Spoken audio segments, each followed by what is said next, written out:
Forget formulas, and please forget pickup lines. Today, we're going to go a little deeper. We're here to deconstruct the very idea of attraction, not as some science you have to memorize, but as an art form, something to be understood.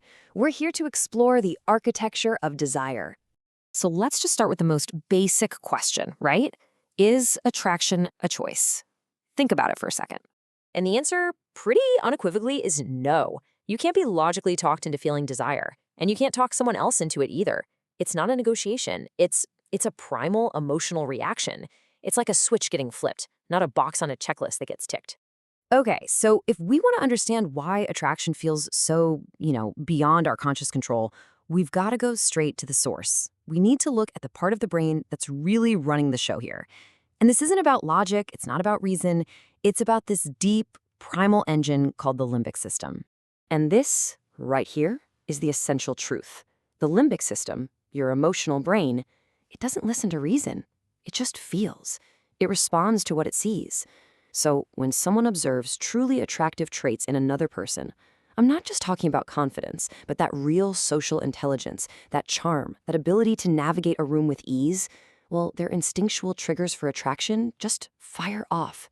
It completely bypasses any kind of logical checklist.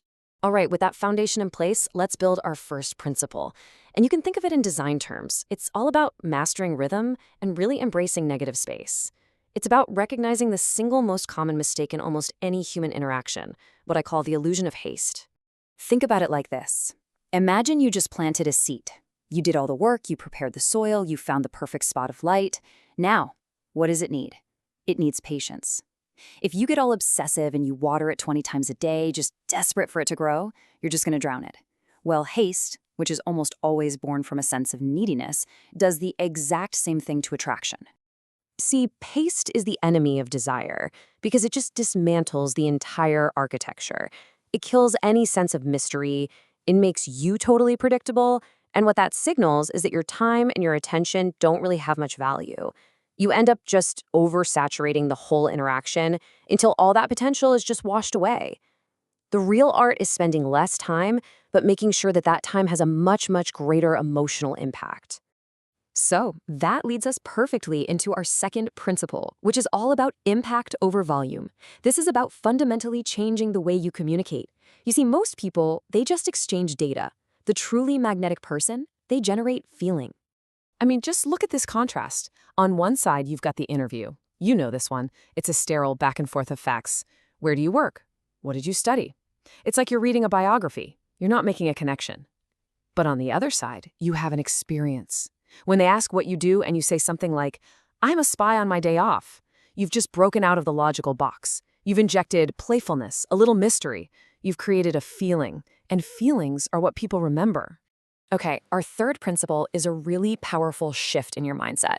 It's one that completely changes the energy of an interaction from the very first second.